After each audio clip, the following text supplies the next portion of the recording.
Abi, kenapa sih Allah menciptakan hutan? Apa sih gunanya untuk manusia? Nah, jadi Oji bisa mengandaikan bahwa hutan tuh sama kayak jamaah manusia. Kalau seandainya pohon itu sendirian, sama kayak manusia sendirian, dia pasti menderita. Maka secara alami itu pasti pohon akan bareng-barengan, Ji. Nah, kalau misalnya pohon itu bareng-barengan, itu kayak manusia yang berjamaah. Jadi dia bisa lebih saling membantu, dia bisa menghasilkan sesuatu yang baik bersama-sama. Nah, kayak hutan ini kalau misalnya pohon-pohonnya banyak, dia bisa menghasilkan iklim mikro, dia bisa menampung air buat manusia, menghasilkan pangan buat manusia, lalu kemudian menghasilkan oksigen, menghasilkan udara buat manusia yang bagus, dan juga banyak banget kegunaan hutan bagi manusia.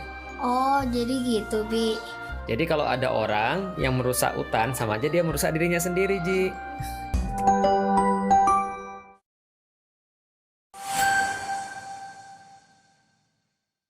Bismillahirrahmanirrahim. Assalamualaikum warahmatullahi wabarakatuh. Alhamdulillah, puji dan syukur senantiasa kita panjatkan kepada Allah Subhanahu wa Ta'ala atas rahmat dan karunia-Nya, atas kesabaran-kesabaran yang telah dianugerahkan untuk kita, dan atas keimanan yang telah dititipkan di dalam dada kita.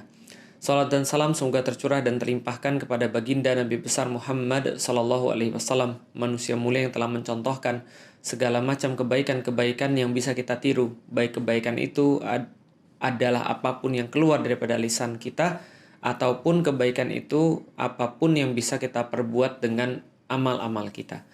Teman-teman sekalian, saya dirahmati Allah, seringkali kita itu merasa depresi, merasa stres, merasa tertekan. Sebab kita merasa bisa mengendalikan, bisa untuk mempengaruhi, bisa untuk bertanggung jawab atas segala sesuatu. Padahal sebenarnya manusia itu dikasih sedikit aja daripada tanggung jawab, tidak semuanya. Contoh misalnya, ada seseorang yang di zaman-zaman ini kita sudah tahu kita banyak sekali diuji dengan kematian, kita banyak sekali diuji dengan kesehatan, banyak diuji dengan harta dan seterusnya. Ketika ada seseorang yang menghadapi orang tuanya harus dipanggil oleh Allah Subhanahu wa Ta'ala dalam kondisi COVID misalnya. Keduanya dipanggil oleh Allah, lalu kemudian dia kehilangan orang-orang yang dia sayangi, dia ditinggalkan oleh orang-orang yang dia kasihi, maka ada beberapa orang yang tidak bisa menerima dan akhirnya dia stres karena mental, gitu ya. Kenapa bisa seperti itu? Karena dia merasa bahwa dia tuh punya kendali. Dia merasa tuh bahwa dia tuh bisa ngontrol sesuatu. Maka ketika dia mendapati hasil yang dia harapkan itu tidak seperti yang dia duga, maka dia stres, maka dia depresi. Nah, padahal sebenarnya teman-teman sekalian, dikit banget yang Allah itu minta kita untuk lakukan. Dan hampir sebagian besar yang terjadi itu sebenarnya bukan kita yang dimintai pertanggungjawaban. Makanya Islam itu sederhana. Islam itu minta kita untuk serius, bersungguh-sungguh dalam perkara-perkara yang Allah kasih ke kita untuk ditanggungjawabin. Lalu kemudian dalam perkara-perkara yang kita nggak tanggung jawab, ya kita berserah kepada Allah. Itulah arti daripada Islam. Islam itu adalah agama yang berserah. Muslim itu berarti orang yang menyerahkan, pasrah. Tapi pasrah itu bukan berarti ya seperti yang kita kenal selama ini, tidak melakukan apapun, itu bukan pasrah. Nanti coba kita akan perdalam dan coba kita akan luaskan bahasanya. Jadi gini teman-teman sekalian, ada satu kisah di dalam Al-Quran yang bisa kita jadikan sebagai satu pedoman misalnya. Suatu waktu Rasulullah Shallallahu Alaihi Wasallam itu mendapati Abu Thalib, pamannya sedang sakaratul maut, dan kita sudah tahu pamannya ini adalah salah seorang yang sangat dicintai oleh Rasulullah Shallallahu Alaihi Wasallam. Kenapa? Karena pamannya lah yang memberikan perlindungan, memberikan jaminan, memberikan bahkan harta, bahkan apapun yang diperlukan oleh Nabi Muhammad ketika berdakwah. Salah satu pelindung Rasulullah ketika menjalankan dakwah Islam adalah pamannya Abu Thalib. Tapi sayangnya pamannya ini sekarat, tidak dalam keadaan Islam. Maka Rasulullah Shallallahu Alaihi Wasallam pergi lalu meyakinkan pamannya untuk terakhir kali dan benar-benar berharap bahwasanya pamannya akan masuk kepada Islam. Tapi apa yang terjadi? Pamannya Abu Thalib wafat dalam keadaan bukan muslim. Maka kebayanglah seperti apa sedihnya Rasulullah Shallallahu Alaihi Wasallam. Para penulis sejarah menggambarkan ini sebagai amul huzn, sebagai salah satu yang menyebabkan kenapa tahun itu disebut dengan tahun kesedihan. Karena Rasulullah kehilangan Abu Thalib dalam keadaan tidak beriman. Kalau seandainya kita nggak usah berpikir bagaimana Rasulullah yang benar-benar mendapatkan segala sesuatu yang spesial daripada pamannya Abu Thalib. Kita aja misalnya, kalau kita mengandai-andai kita berada di posisi Rasulullah SAW, mungkin kita berpikir, padahal kan saya kan pengen banget orang ini masuk Islam. Saya kan sangat-sangat menginginkan orang ini masuk Islam. Saya berharap banget orang ini masuk Islam. Kok ya Allah nggak memberikan kesempatan pada orang ini untuk masuk Islam? Itu kalau kita. Tentunya kalau Rasulullah nggak sampai kayak gitu. Kok bisa sih yang lain itu mendapatkan hidayah, mendapatkan kebaikan? Kok yang ini nggak dapat sih? Padahal kita kan pengen banget, dia kan dekat banget sama saya. Maka kalau seandainya kita aja kondisinya mungkin kayak begitu, bayangkan kesedihan Rasulullah Shallallahu Alaihi Wasallam ketika mendapati pamannya itu tidak sesuai dengan harapannya. Makanya Allah kemudian menurunkan satu ayat yang merupakan ayat penghibur kepada Rasulullah, sekaligus ayat untuk mengingatkan Rasulullah Shallallahu Alaihi Wasallam. Maka Allah berfirman, Innaka la tahdi man ahbabta, walakinnallaha yahdi man yasha, wa huwa a'lamu bil muhtadin. Wahai Muhammad, kamu tidak menunjuki seseorang. Wahai Muhammad, hidayah itu bukan di tanganmu. Kamu nggak bisa ngasih hidayah kepada orang. Itu adalah pertama yang Allah sampaikan kepada Rasulullah Sallallahu Alaihi Wasallam. Lalu kemudian Allah sampaikan, akan tetapi akulah yang memberikan hidayah itu kepada orang yang aku kehendaki.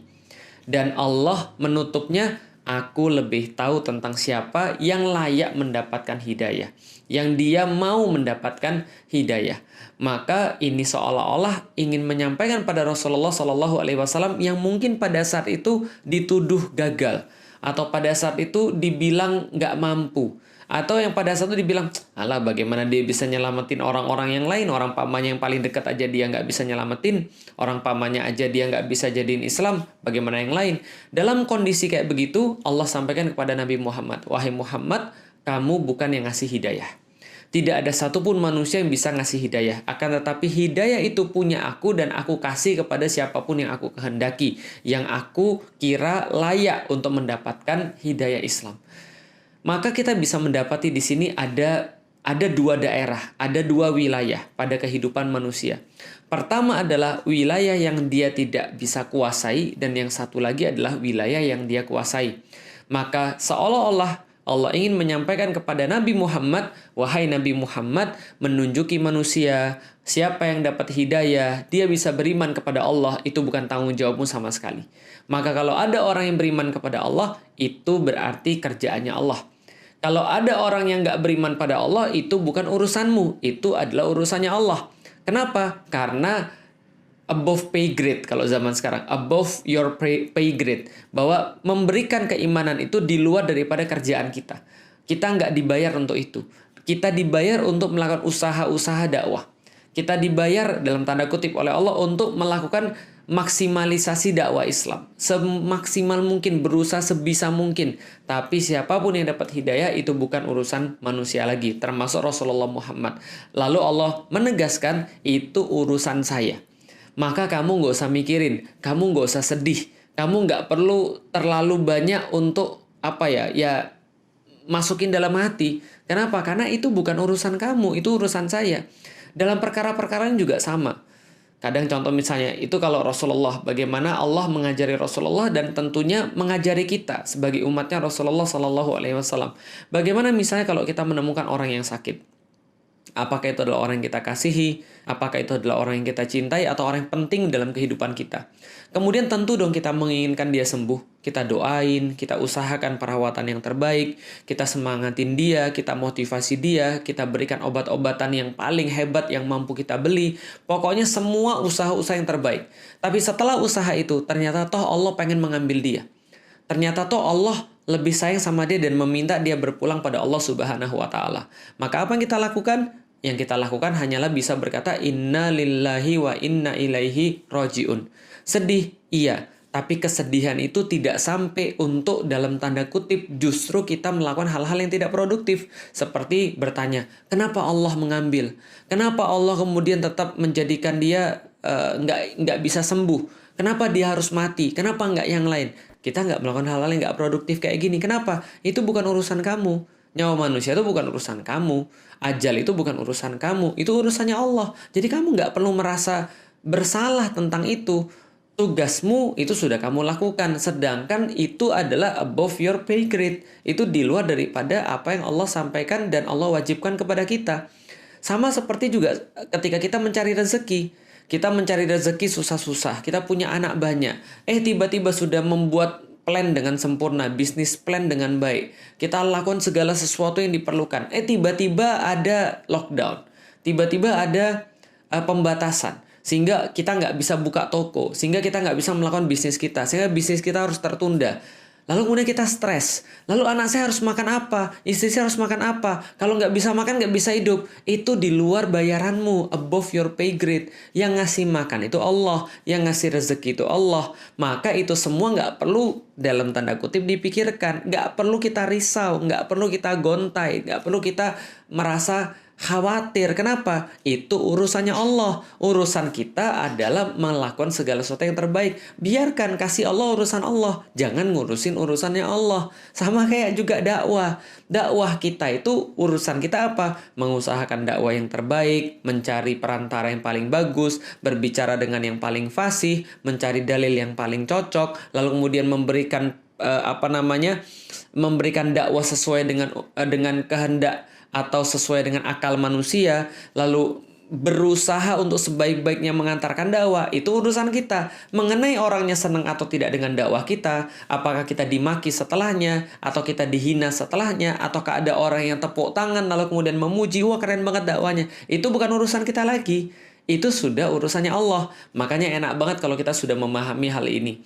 Memahami bahwa ada urusannya Allah dan ada urusannya kita. Dan kita nggak nyampurin urusannya Allah karena kita sudah sibuk dan kita sudah benar-benar mencoba untuk memaksimalkan urusan kita. Makanya dalam panah itu ada ungkapan begini. Menarik panah itu adalah urusan kita. Menarik panah adalah usahanya manusia. Setelah kita melepas panah itu, kita sudah lepas, maka itu sudah takdirnya Allah. Jadi ikhtiar itu cuma pada menarik saja sampai titik itu. Jadi memegang panahnya itu ikhtiar, mencari soft yang terbaik itu ikhtiar, memasang vanes yang paling bagus itu ikhtiar, memasang poin itu ikhtiar, memilih busur yang benar itu ikhtiar, mempelajari cara menarik, cara berdiri, cara teknik-teknik memanah dan segala macam itu ikhtiar. Tapi setelah kita tarik, lalu kemudian kita lepas panahnya itu, maka setelah kita lepas, maka itu sudah takdirnya Allah Subhanahu wa taala. Maka orang-orang yang memanah itu diajari dari awal. Kalau tepat, maka Allah yang harus dipuji. Kalau tidak tepat, maka jangan untuk menghina orang yang nggak tepat atau menghina atau mencela lemparan kita yang nggak tepat. Jangan beralasan. Kalau tepat, alhamdulillah. Kalau tidak tepat, ya sudah alhamdulillah ala kulli hal. Artinya adalah apa? Kita memahami betul titik kita itu sampai di mana, bisa berusaha. Tapi kan sulit untuk membedakan mana yang bisa kita usahakan, mana yang tidak bisa kita usahakan. Iya, memang sulit. Makanya para ahli ilmu itu berkata, perbanyaklah berdoa kepada Allah, ya Allah, berikan aku kekuatan untuk bisa mengubah apa yang bisa aku ubah, dan berikan aku kesabaran untuk bisa bersabar atas apa yang tidak bisa aku ubah. Dan kebijaksanaan untuk membedakan mana yang bisa aku ubah dan yang nggak bisa aku ubah. Jadi saya ulangi ya. Jadi perbanyaklah doa, berikan aku kekuatan ya Allah untuk bisa mengubah yang bisa diubah. Dan berikan kesabaran untuk perkara-perkara yang nggak bisa saya ubah. Dan kebijaksanaan untuk bisa membedakan mana yang bisa diubah dan mana yang nggak bisa diubah. Karena memang agak sulit membedakan mana yang bisa kita ubah dan mana yang kita nggak bisa ubah. Contoh misalnya, suatu waktu ada seseorang, ini yang salah kaprah ya, contoh yang salah kaprah. Dia itu kalau tadi kan contohnya gini, kalau tadi contohnya ada seseorang yang dikasih oleh Allah perkara-perkara yang dia nggak bisa ubah dan dia merasa bahwa dia merasa nyesel, dia merasa stres karena dia merasa dia bisa mengendalikan sesuatu. Contoh, Ada seseorang yang sakit tadi. Dia udah berusaha semaksimal mungkin memberikan pengobatan yang paling bagus, memberikan perawatan yang paling bagus, menyiapkan segala macam sesuai dengan prinsip-prinsip kesehatan. Toh dia masih mendapati keluarga yang dia cintai atau orang-orang yang dia kasih diambil oleh Allah Subhanahu wa taala. Maka dia stres, dia depresi sampai itu kontraproduktif terhadap kehidupan dia. Maka orang ini dia GR merasa bahwa dia bertanggung jawab padahal Allah nggak ngasih dia tanggung jawab di situ. Ajal urusan Allah, dia merasa dia bisa untuk ngurusin ajal. Dia merasa dia bisa untuk ngurusin yang mana yang hidup dan mana yang mati. Ini adalah kontraproduktif. Ini adalah sesuatu yang salah. Tapi ada juga salah dari sisi lain. Kalau tadi salahnya adalah dia merasa bisa ngurusin hal-hal yang nggak bisa dia ubah. Dia merasa bisa mengendalikan perkara-perkara yang nggak bisa dia ubah. Tapi ada satu lagi, yaitu adalah orang yang nggak mengubah perkara-perkara yang bisa dia ubah. Orang yang nggak berusaha tidak maksimal dalam perkara-perkara yang mampu dia lakukan. Padahal itu hal yang bisa dia kuasai, dia bisa kendalikan. Dan dia beralasan ini sudah takdir. Contoh misalnya, ada orang yang datang ke kantor telat. Setiap hari datangnya telat. Harusnya datangnya jam 8, datangnya jam setengah 10. Ketika dia ditanya, kenapa kamu telat? Jawabannya, takdir Pak. Maka ini adalah contoh orang yang malas, nggak mau berusaha. Contohnya lagi misalnya, dia sudah tahu bahwasanya di depan itu ada problem, ada wabah misalnya. Di depan itu ada penyakit misalnya. Tapi dia mengatakan, udahlah urusan mati atau hidup itu adalah urusan Allah. Ajal itu urusan Allah. Toh kalau saya mati saya juga syahid. Maka dia kemudian pergi ke sana tanpa perlindungan, tanpa protokol kesehatan, tanpa melakukan apapun. Lalu kemudian setelah sampai di situ dia terkena, lalu kemudian dia meninggal. Kalau ada wabah seperti di zamannya Umar misalnya, maka ini adalah orang yang tidak memperhatikan usaha, tidak melakukan ikhtiar. Padahal ini perkara-perkara yang bisa dia kuasai, yang bisa dia ubah gitu maksudnya. Bukan perkara yang tadi, bukan perkara yang sudah menjadi takdirnya Allah Subhanahu wa taala. Atau gampangnya gini, dia ikut pertandingan panah. Ketika ikut pertandingan panah, ini pertandingan panah tingkat nasional. Maka dia datang dengan panahnya, dengan busurnya, lalu orang tanya, kok kamu pakai busurnya kayak gitu? Iya memang terserah aja. Lalu kok kamu pakai anak panahnya nggak cocok sama busurnya? Ya terserah aja dong. Lalu dia ditanya lagi, kamu udah latihan berapa lama? Ya aku nggak latihan. Kenapa? Aku tawakal pada Allah Subhanahu wa taala. Kalau Allah pengen aku menang, aku tetap menang. Kalau Allah pengen aku kalah, ya udah aku kalah. Aku nggak peduli. Kenapa? Semuanya sudah ditentukan oleh Allah Subhanahu wa taala. Fa'alu lima yurid. Allah melakukan apa yang dia inginkan. Kalau Allah menghendaki saya menang, saya pasti menang. Ini juga sama, ngawur. Kenapa? Karena dia tidak melakukan yang seharusnya, dia tidak mengusahakan yang seharusnya dia usahakan. Dia tidak maksimal dalam perkara-perkara yang bisa dia kendalikan.